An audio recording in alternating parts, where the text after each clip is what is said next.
Okay, so today we're going to do the bowling alley bumpers. I'm going to show you how to do this within Fusion 360. We did one earlier using Adobe Illustrator, so you can do either. So all I've done so far is have just launched Fusion 360. I haven't started my sketch yet or done anything. It's literally just as it opens up. So the first thing that we are going to do is go to our sketch tool. So we're going to create a sketch. We're going to choose the top plane, which is this one here. It should be your XY plane. And it brings up what looks like graph sheet paper sort of thing. So I'm just going to move that across to the left a little bit. My origin point for that is down there. You don't need to worry about that too much.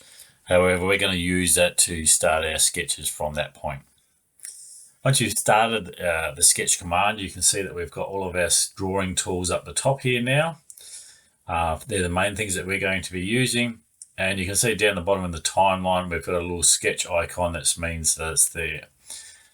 If you go out of the sketch by clicking on Finish Sketch, either through the panel that's there, the sketch palette, or at the top, you can always get back into it by right-clicking the little icon down the bottom in the timeline again. So what we're going to do is, whilst we're here, we are going to draw a 2-point rectangle. Now, with the rectangle, the length of our bumper is whatever your lane is plus 60 millimeters, and the height is 40 millimeters, which is the size of the height of the catcher that we made. So if I click and drag, you can see the dimensions are being applied there, and they're live, and one of those is highlighted. So I can actually type in 460, so my lane might have been 400 plus the 60 is 460, and I'm going to press tab on the keyboard to jump to the other dimension and type that 40. Press enter, and there is the size of what the bumper is sort of going to be. Now, if I was to just get the rectangle tool and I was to sort of click and drag and I didn't put those numbers in, you'd get one that looks like this with no numbers in, no dimensions in there. Now that's an easy fix. So all you need to do is go to the dimension tool. So we go to create, go down the bottom, and you've got sketch dimension there. So click on that, click on one of the lines, drag it down, and then enter in the dimension that it needs to be. So 460, and then do the same for the height. It needs to be 40, and you enter it in that way. And there's our assigned shape. Now, the next thing that we want to do, now it's up to you. The design is really up to you. You can make this whatever you like. My suggestion is, though, that you do the first part of this the same size as the catcher that you've got. So the catcher that we've got, I think, was 170. So what we're going to do is we're going to basically, from that point there, we're going to put a line. I'm just going to click once to start the line, make sure it goes straight up and down, and click a second line there. Then I'm going to get the dimension tool, and I'm going to dimension, and I'm going to click once on the end and once on the line that I've drawn, and bring it down. I'm going to type in 170. I think that's quite right. I reckon it's 150. So if you need to edit that, you can double click it and change the number in there and press edit again. So I think it's 150. I'll have to double check that on the dimensions. Now, so if you can imagine, that is where the metal catcher sits, and then this bit here is where the lane sits. And the reason why I've made this the whole height is because I want this edge of my bumper to cover the sharp corners of the catcher. So once it comes past that sharp corner of the catcher, then I want to shape it. And to do that, we can then use the drawing tool. So we can use circles in here. We can draw straight lines. We can add in fillets and things like that. So if I was to do like a straight line, what I can do is to click on this point here and say, okay, I want it to come all the way out to about there. I want it to come down, and we're going to go all the way to the end like that. Now you might make this line and this line the same thickness as your lane. So say your lane is 16 mils thick, you can make that 16 and you can change that around. And you can, before you put a dimension on it, you can still move it. Once you put a dimension on a line, it constrains the line to be that dimension. So it's hard to do that. So we can have it like that, where it sort of steps down off one and to the next line as we're going along. We can also use the scissors at the top here, which is our trim command. And we can trim, we can trim a line. I'll just put that back again. We can trim a line. So if I didn't want this line to go all the way through, I can get hold of those and I can trim it. And you can see that it shows, I'll zoom in a little bit. You can see that the line shows up in red. And if I click on that, it trims that portion of the line away. So now our line goes down and across and down. If I wanted to put curves and things like that in here, and I'll zoom in on here, what we can do is use the fillet tool. So if we go to modify, up the top, it's got fillet. And if we put a fillet in there, we can click on that line and that line and that line and that line. That line. And we've actually got two fillets there, one at the top, one at the bottom. If I grab the arrows that are there, I can make those bigger or smaller, and we don't want it, we want it to go to about there. These are tangent constraints. It means that the line, the circular line, is tangent to the straight line. So if I go OK that, we can see that we've got a nice curve that's going there. I could also grab these points and potentially move them around still because we haven't constrained that. But we can do some things like that. Okay, if we move up to this one, what you might do is we'll see whether we can put a chamfer on there. So we can do an equal distance chamfer, and if I go, okay, I want to go one from there and one from there, instead of putting a curve, this time it puts a straight line there. So you can step it down like that in terms of having a curve, which is called a fillet, or you can have a straight line called a chamfer, or you might freehand that and do something completely different again. So let's have a look and say, okay, one of the tools that we could use is what's called a spline tool. So we can go down and we've got spline, and we're going to go fit point spline. And we might find the same direction point that we've got on that one there, and we're going to start there. And then we're going to basically freehand, and we're just going to click on there as our last point. Click on that to end it. And we're left with this line. Now this line is a bit different because we've got all these little dots there, they're everywhere.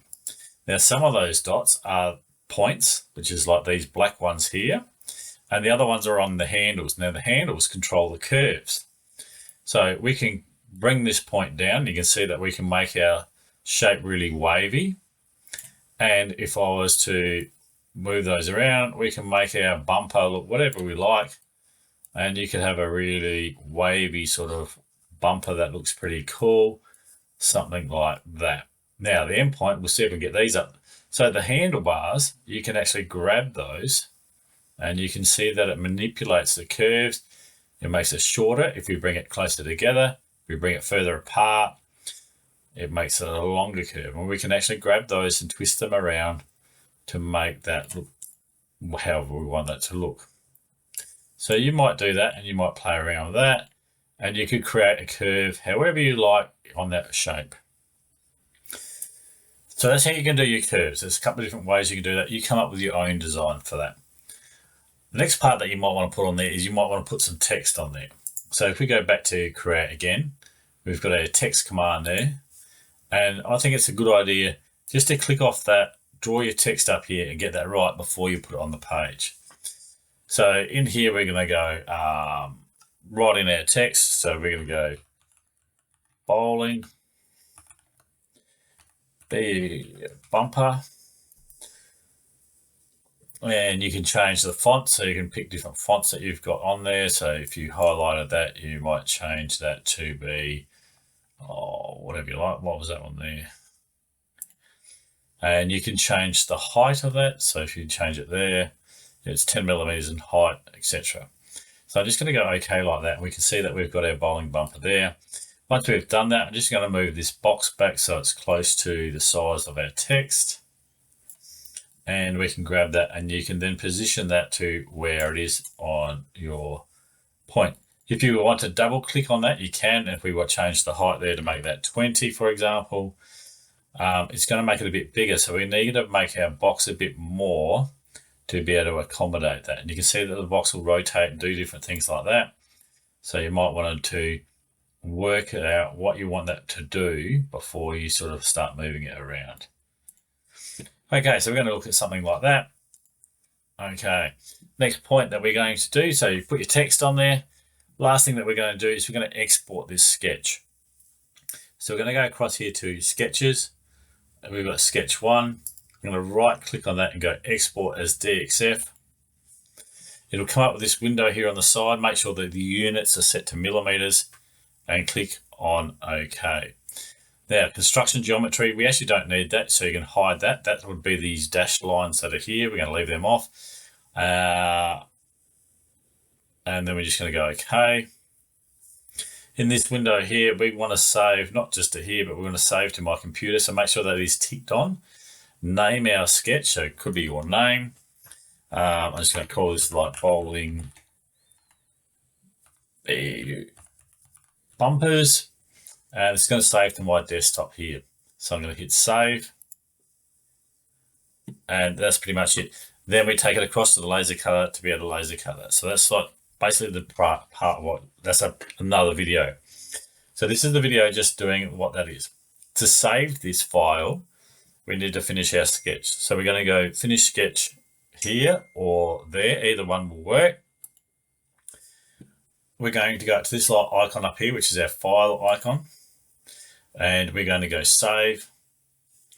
And at the moment, you may be part of my team, so you need to change that. But you navigate, you can click on this little window, little arrow here, and this will bring up all the projects that you have got. It may take you to default to be an admin project. You might create a new folder or a new project. You can call this Bowling Alley or Year 8 Tech, and then you could save that with inside that space. So you name it, and then if you need to see it again, you hit save, and it will save that to that. So if we looked at our data, what's called our data panel, and you click on those little lines, 9 squares over there, you will probably see something that looks like a heap of folders down here. And by default, I think admin project is where yours is going to go to, and it will save into there. So have a go at that. That's how you sort of draw your shape. As I say, it's up to you for your design.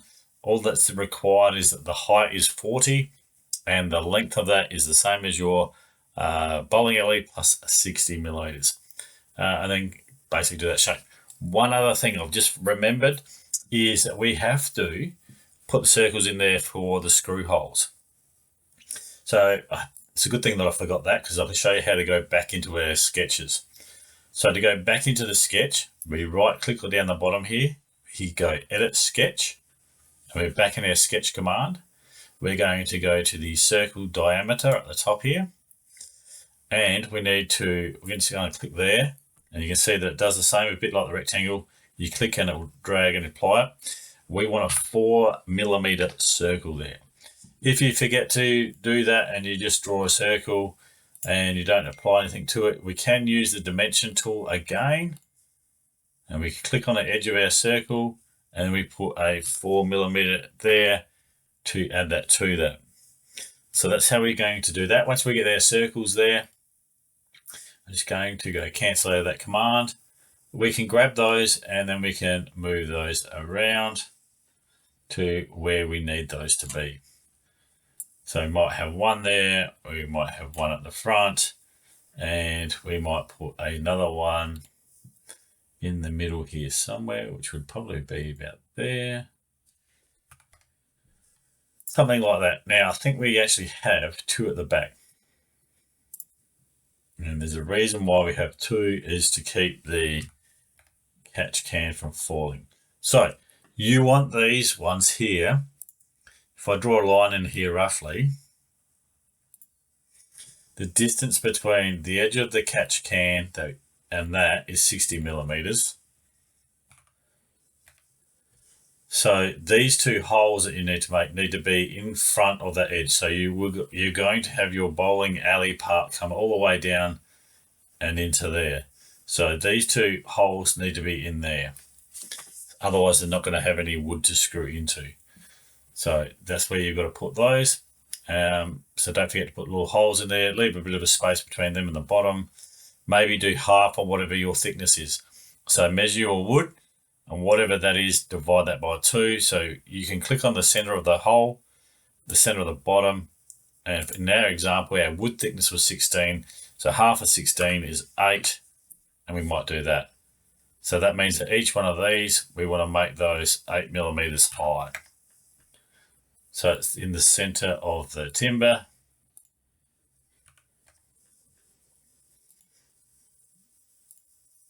So it's just 2 clicks, 1 click on the hole, 1 click on the baseline there, and then type in the dimension. So half of whatever the thickness is of your wood, and then put them across. And then you can just come in as much as you like on the sides here, as long as these 2 here then are within the wood that you've got, and they will be fine. And that's pretty much it.